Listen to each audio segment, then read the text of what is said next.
Hi, Roy and Jenny here. Hello everybody. And we're going to do a tag. Not done tags for ages. Got a pile of tags left untagged, so sorry about that. But the one we're going to do is the Your answer can't be books. So we were tagged by Annie at Obscure Book Adventures. And this is a tag that was originated by BookBuds. So 2 great channels there that will be linked to in the area of linkage. So check them out. So I've not thought about it really at all. But the first question is, what is something that you own way too many of, other than books? Shall I go first? If you've got an answer, yeah. Art and craft supplies. Art and craft supplies. That way over there. Yeah. Is my... You can't see them. No, you can't see them. There's a tidal wave of them just about held to overwhelm back us. by one door. It'll be like those scenes in cartoons where people shove stuff into a suitcase and then the pressure builds and builds and the suitcase springs open. Will be awash with craft materials. So craft materials. Specifically in terms of my painting buds, I am known as the queen of brushes. I don't know why I've got so many paintbrushes. I've got hundreds of paintbrushes. Is it a bit like with books where acquiring them is a hobby and using them is a different hobby? Yeah, absolutely. Yeah. I mean, there are some things in there that I've bought under the influence of crafting shows. And I can't remember what to do with them because I don't know why I bought them.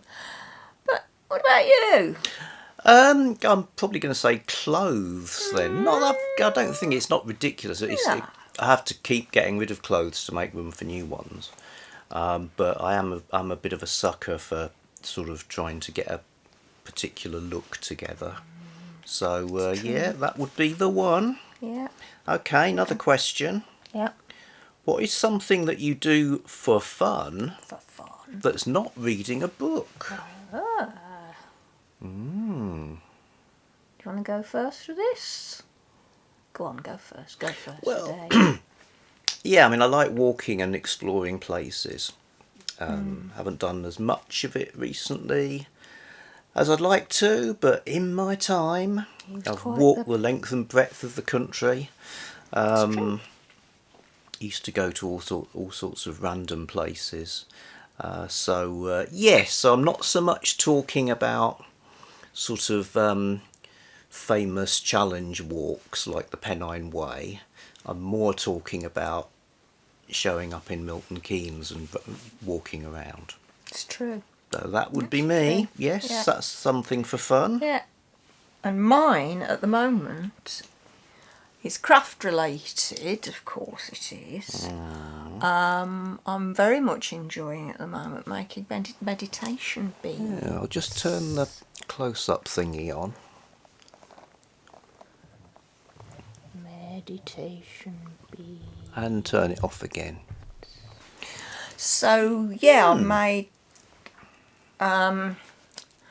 Roy a set. When I started, I started making meditation beads because Roy wanted some meditation beads, so I made him a set. And then I did what I always do, which was buy every sort of bead that's possibly available that can be fitted into the house, and made several sets of beads for people I knew and people I didn't know. I had a little thing on a site called Impossible, I think, where I offered to make a set of meditation beads for anybody who asked me. Which I did for a while, and that was most gratifying. But this set that I'm making at the moment is for me, and it's based on the seasons of the year. So it's got pastel colours for spring, bright flower colours for summer, merry berry colours for autumn, and chilly colours for winter. Nice. And we meditate twice a day. Yeah. And I use them for that. And I'm great. And I'm loving it at the moment. Beads. Right then, third question. What is something special or important on your nightstand that's not a book? I'm going to say my meditation beads. Bless your There aren't many heart. things Yeah. that fit those criteria, but I do use them, and they are special. So, yep, that's what I'm saying. And I'm going to say this little glasses case that I keep next to my bed normally, so that I can put my glasses in it when I go to bed, go to sleep, and not be going round the next morning, I can't find my glasses. Wherever I put my glasses, I can't find my glasses. Because they'll be safe in the case. Because you can barely see without them. Yeah, I am. Despite your owl-like hunting senses.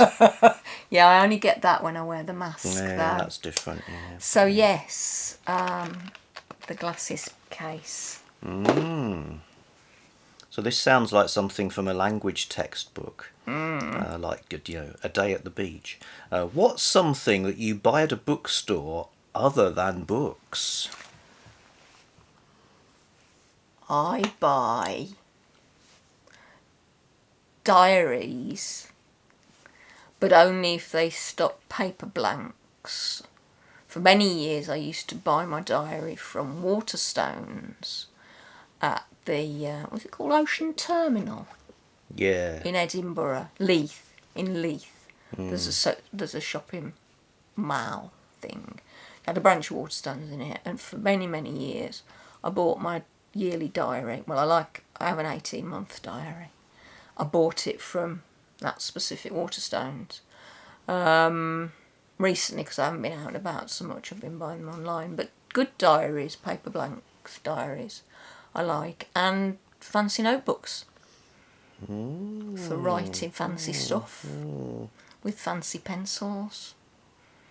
Okay, well for me, where possible, coffee and beverages in places like the White Rose Bookshop in Thirsk, White which Rose has a really nice Bookshop. cafe. Or, the chain ones as well, when they do that sort of thing. I think it's a really civilised combination. Yeah. The White Rose in Thirsk is great. Go there if you're ever in Thirsk or near Thirsk. The White Rose Bookshop and Cafe. Tell them Jen and Roy sent ya. What's a fun gift that you've received that wasn't a book or a gift card for books? I start this one. Yeah. Where's it gone? I'll put it down somewhere. You carry on. Can't have been without that much me. fun. I can't think of anything really. Fun gift. I can't find it because I've put it somewhere and forgotten where it is. But it's a pendant that Roy bought me for my birthday, which was in June. A pendant in the shape of an owl, stylised owl. I'm very fond of owls and I'm very fond of jewellery.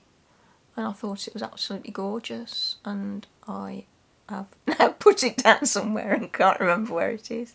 It's a bit poor, really. He also bought me a pendant 2 or 3 years ago that was shaped like a quilt pen. Maybe 2 years ago when I first started writing poetry seriously. It's shaped like a quill pen, and it's got a little black teardrop-shaped bead at the end of the nib to represent a drop of ink. And then he bought me a set of matching earrings, which are just the most beautiful things. He's got exquisite taste. Exquisite taste. Well, we can see that another time. One of our nephews is he's the denim correspondent for a clothing blog, which means he reviews jeans, and he sometimes sends me clothes, so that's really cool. Not the ones I'm wearing, not that you can see them anyway. No, but no, not them. okay. What's a YouTube channel that you watch that's not related to books?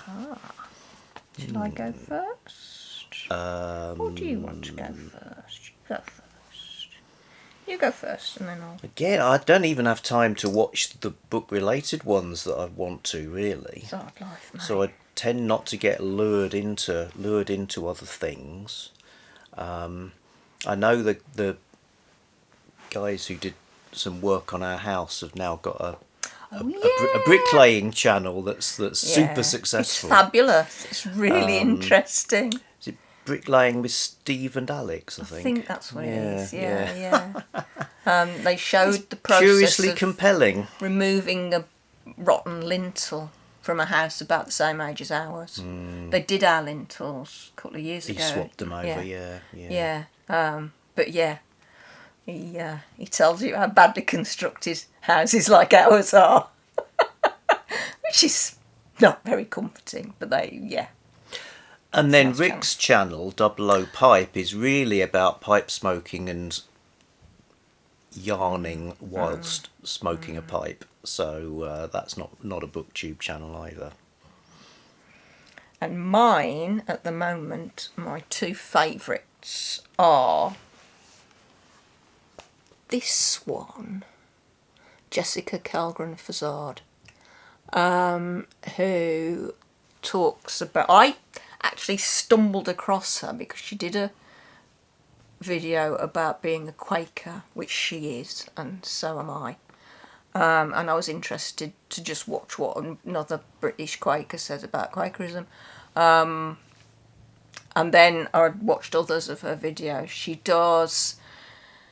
She's got a chronic condition called Ehlers-Danlos syndrome, which means her ligaments are very loose, and it causes her all sorts of terrible problems.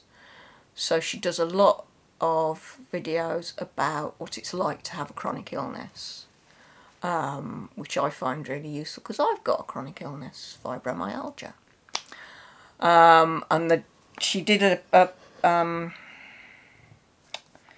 video earlier in the year, which I've lost now. It was here a minute ago, called Chronic Illness Doesn't Get Better, But That's Okay. And she basically explained why, even though she knows she's never going to get better, and in all likelihood she's probably going to get worse, she has made an accommodation with that in her soul, I think. And I found that really, really useful. And she makes a lot of stuff, she does a lot of videos about LGBTQIA issues, and advocacy and action, and she and her wife Claudia do videos together sometimes about LGBTQIA plus things, and about raising a child when one of your parents has got a chronic disability that means that they're deaf in both ears, blind in one eye, and can't walk very far. So I like Jessica. She's great. She's ever so funny. She's young for a Quaker. We tend to be little old crumblies like me. Jessica Kellgren-Fazard. And then the other one I watch a lot of is a young woman called Meg, which was my mother's name, who runs a channel called I'm Autistic, Now What? Yeah, we'll link to them anyway. And she was diagnosed autistic as an adult.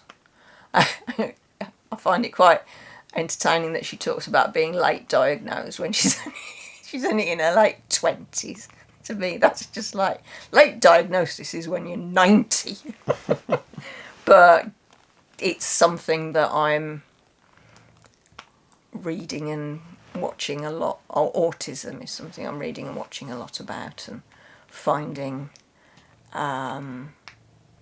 descriptions of behaviours that I recognise as having been or still being part of my life, of constantly feeling weird and at odds with the rest of the world. So So this world where everyone can be a sort of broadcaster, and you're not like waiting for somebody to make the perfect documentary that speaks to your life, is good. It's great. I mean, it probably has its downside as well. Oh, but, heck yeah. You know, you're finding sort of information and kind of validation there, I suppose, and humour. Recognition. Okay, and then the last one, which we haven't prepared, is tag 5 other booktubers.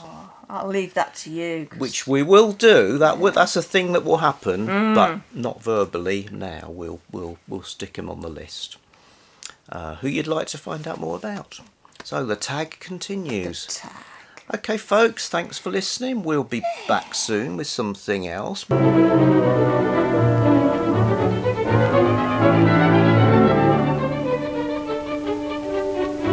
What's with the masks then? What's with the masks?